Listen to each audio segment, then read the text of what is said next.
Hello friends, let us now learn some important points about paraneoplastic syndromes and the associated cancers. If you see paraneoplastic syndromes and their cancers, first we have Cushing syndrome. Cushing syndrome will cause a cancer which is small cell carcinoma. Cushing syndrome will cause small cell carcinoma of lung or pancreatic carcinoma, or it will cause neural tumors, and the causative mechanism of this is ACTH or ACTH like substance. It causes ACTH or ACTH like substance. Then we have second tumor, which is syndrome of inappropriate. It causes syndrome of inappropriate antidiuretic hormone.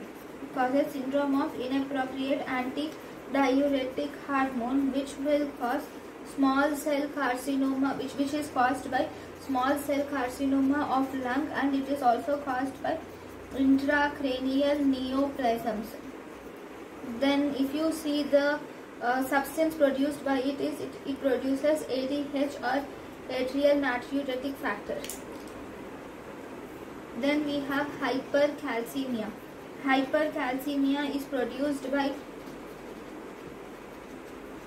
squamous cell carcinoma of lung, breast carcinoma, renal carcinoma, adult T cell leukemia or lymphoma. Then it causes parathormone related peptide. All these cancers will produce parathormone related peptide, which includes PTHRP, TGFA, TNF and interleukin 1, and thus it produces hypercalcemia. Then if you see, hypoglycemia is caused by the tumors, like it is caused by ovarian carcinoma, fibrosarcoma and other mesenchymal tumors. It is caused by ovarian carcinoma, fibrosarcoma and other mesenchymal sarcomas. All these will produce insulin, or these will produce insulin like substance. Okay. The next paraneoplastic manifestation is polycythemia. Polycythemia is caused by renal carcinoma, cerebellar hemangioma, and it also causes hepatocellular carcinoma. Okay, all these will produce erythropoietin, thus resulting in polycythemia. Then we have osteomalacia. Osteomalacia is caused by the tumor phosphaturic mesenchymal tumor. Phosphaturic mesenchymal tumor will produce osteomalacia, will produce fibroblast growth factor 23, thus resulting in osteomalacia. So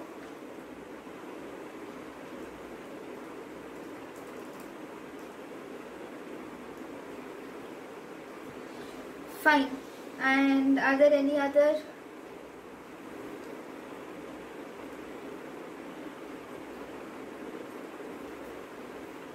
Then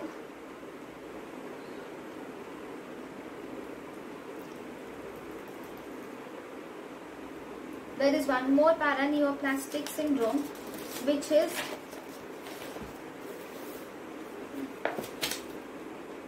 red cell aplasia.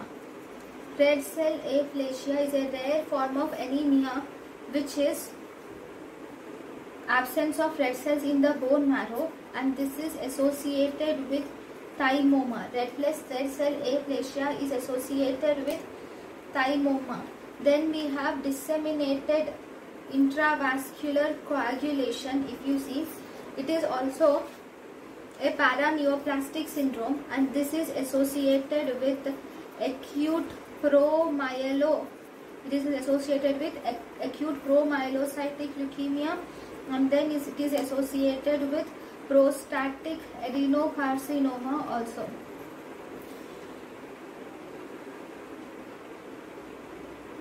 So in acute promyelocytic leukemia, the leukemic cells will result in DIC,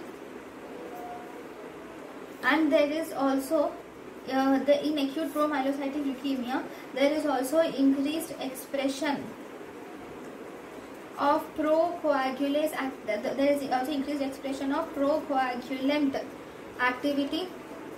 Okay, and there is also increased expression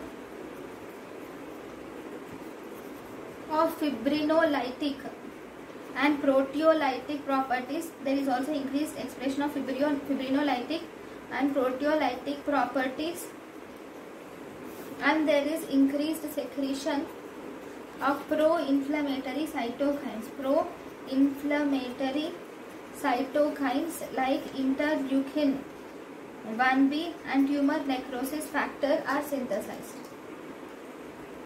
Then the next important paraneoplastic manifestation is hypertrophic osteoarthropathy. Hypertrophic osteoarthropathy is also a paraneoplastic manifestation which is seen in 1 to 10 patients of lung carcinoma. Okay, so what is seen here? This is characterized by periosteal new bone. This is characterized by periosteal new bone formation primarily at the distal ends. It occurs at distal ends and metatarsals, metacarpals and proximal phalanges.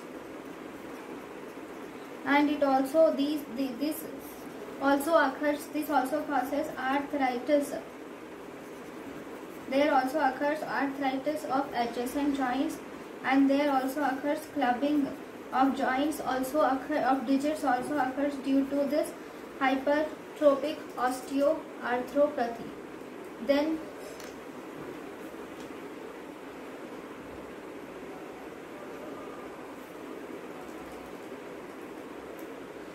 one more thing which is associated with cancer. It is not a paraneoplastic manifestation, but we have one more thing which is associated with cancer, which is called as acanthosis nigricans.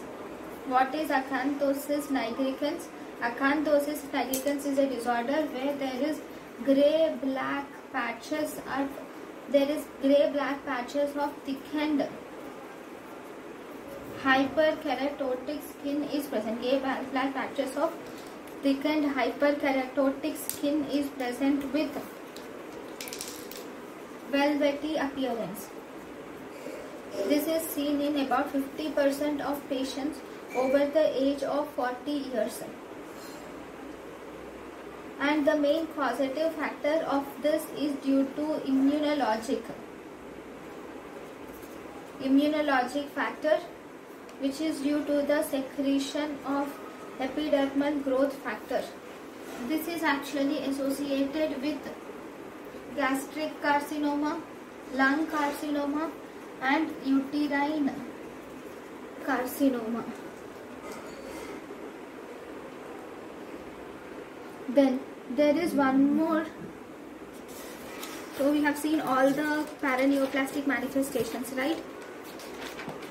Which are Cushing syndrome, syndrome of inappropriate ADH, hypercalcemia, hypoglycemia, polycythemia, osteomalacia.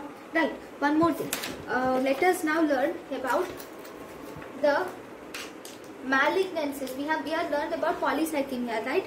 Now what are the malignancies which are associated with paraneoplastic polycythemia?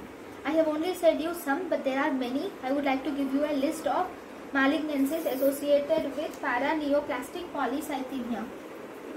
These include renal cell carcinoma, hepatoma, cerebellar hemangioma. Then we have adrenal cortical tumors. Okay, these also include pheochromocytoma and virilizing ovarian tumors.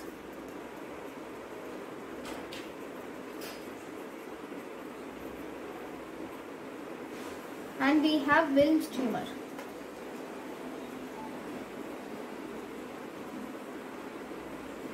Okay, so these are the malignancies associated with paraneoplastic polycythemia. And there is one more thing which is associated with cancers like acanthosis nigricans, that is Trousseau syndrome.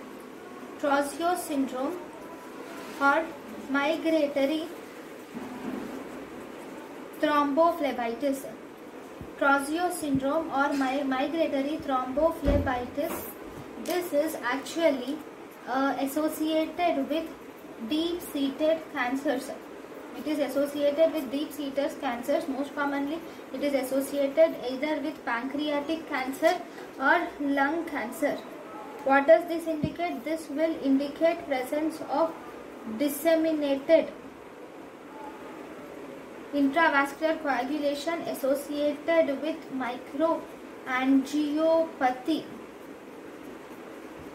Verrucous endocarditis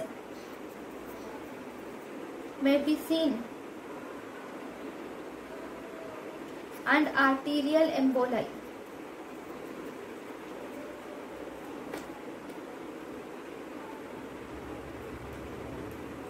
Okay, so this is given in 1977. This definition of Trousseau syndrome, which indicating DIC associated with microangiopathy, verrucous endocarditis and arterial emboli, is given in 1977.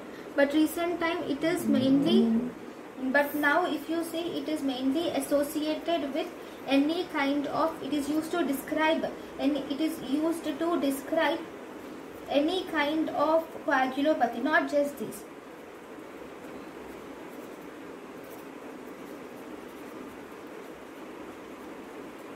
Okay, there can be multiple pathological mechanisms which can result in this coagulopathies. So what are so we are learning about coagulopathies, right? So I would like to give you a list of diseases which are associated with venous thromboembolism. The list of diseases associated with venous thromboembolism include: first we have malignant brain tumor, then hematological malignancies, then adenocarcinoma of pancreas, stomach, ovary, uterus, lungs and kidney. All these have increased risk of venous thromboembolism. Thank you for watching.